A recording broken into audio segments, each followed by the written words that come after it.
Buenos días, estamos en una nueva ruta por el municipio de Valle Seco.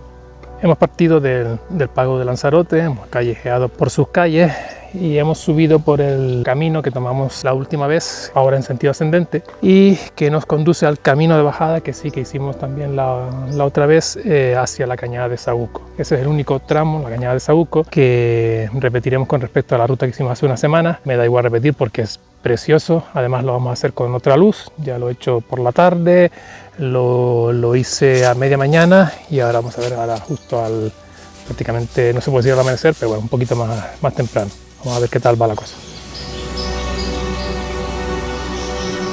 Inmersos en la penumbra es todo un espectáculo contemplar los rayos del sol colándose entre las copas de los árboles y resaltando el musgo de las paredes cual artistas iluminados por el cañón de un teatro.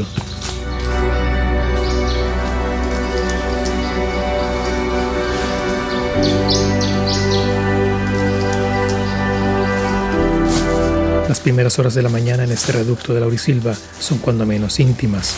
La banda sonora la ponen los pájaros y nuestras pisadas sobre la hojarasca.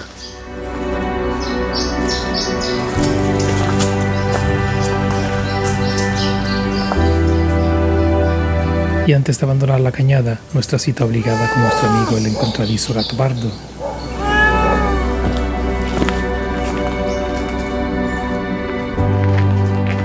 A diferencia de la ruta anterior, aquí ascendemos por el lomo de las Heras en dirección al Elchal.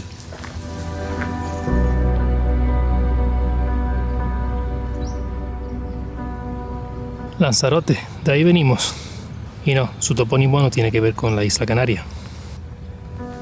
O tal vez sí, porque según la tradición oral, el topónimo podría haberse originado cuando un grupo de lanzaroteños se asentó en la zona entre 1730 y 1736, huyendo de la erupción del Timanfaya y de la hambruna que asolaba la isla por ese entonces. Aunque otras fuentes indican que el topónimo tendría su origen en el nombre del primer propietario de las tierras en la zona, el mercader portugués Lanzarote Díaz. La última vez que pasé por aquí, hacía poco que había ocurrido el incendio en el barranco del Andén. Afortunadamente hoy tiene mejor aspecto que en aquellos primeros meses tras el voraz incendio.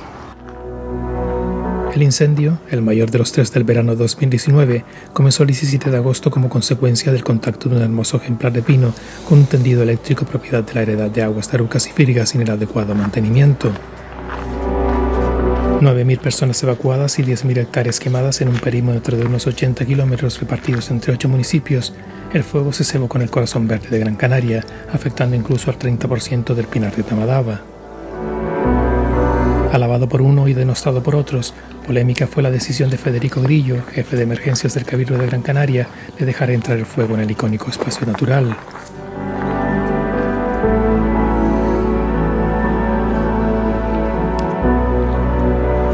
Aún con mejor aspecto, contemplando esos montes casi pelados y el pinar en retroceso, la huella del incendio es perfectamente visible 6 años después.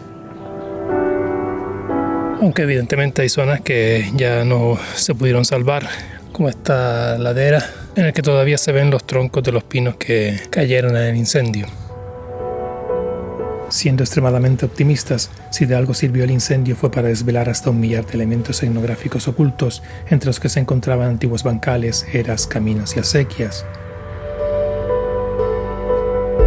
Es increíble la resiliencia de los eucaliptos, estos que se veían ardiendo junto a la carretera y que hoy están retoñando.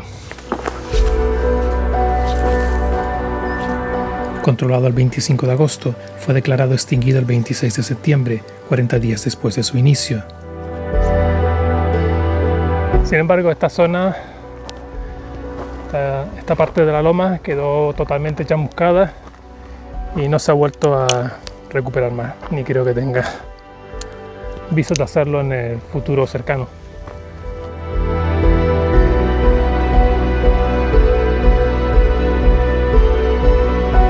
Aunque ya ha ido asomando el hociquillo, en este punto de la ruta contemplamos la auténtica protagonista de hoy, la caldera de Calderetas. Aunque todavía no nos vamos a acercar a ella, pues nuestra ruta continúa ascendiendo hasta las inmediaciones de Cueva Corcho.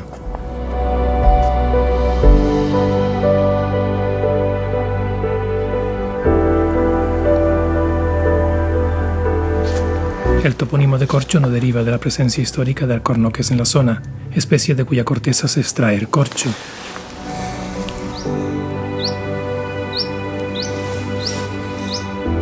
Es posible que proceda de la antigua denominación Cueva de los Corchos, ya documentada en los repartimientos del siglo XVI y que hace referencia a la existencia de colmenas de abejas en la zona.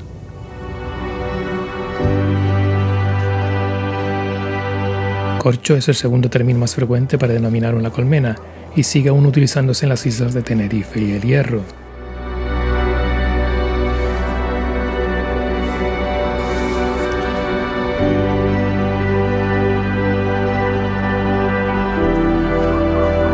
Desde la solana de Corcho contemplamos el exuberante pinar del Barranco de los Peñones y las mesas de Galás.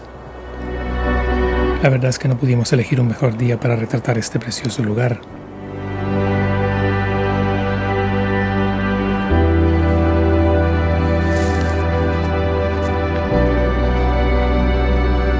Bueno, y en este punto nos unimos al camino oficial que baja desde Cruz de Tejeda hasta Teror, bueno, Valle Seco, Teror, y nos metemos en la zona de Pinar. Estos senderos ultrapateados surgen veredas por todos lados. Ahí se puede ver un camino central, un camino por la izquierda y otro camino abajo, por la derecha.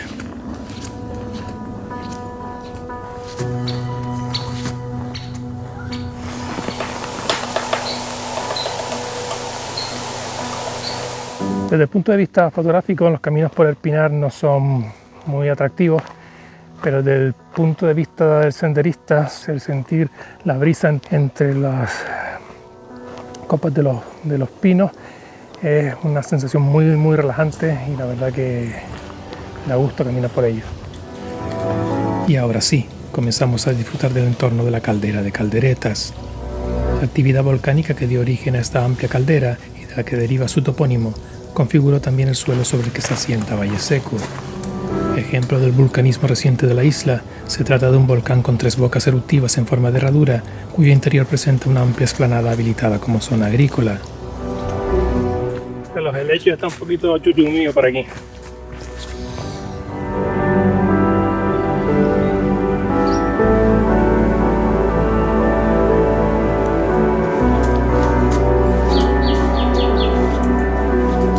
Este es uno de los sitios más bonitos y más refrescantes de todo este entorno de Cortijo de Calderetas.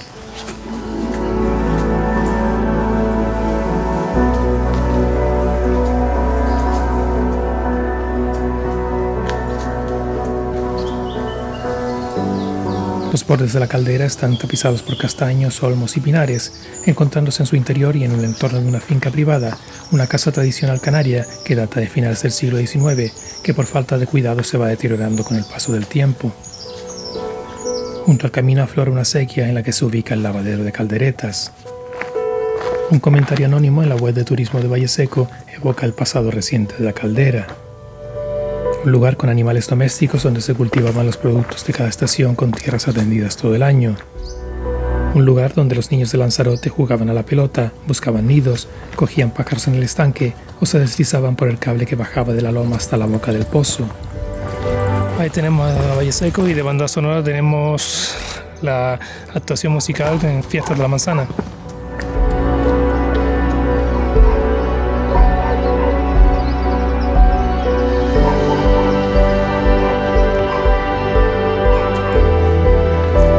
Una pista hormigonada de acceso a un pozo nos lleva a la carretera general, carretera por la que transitamos unos metros hasta llegar a los lavaderos de tierras blancas.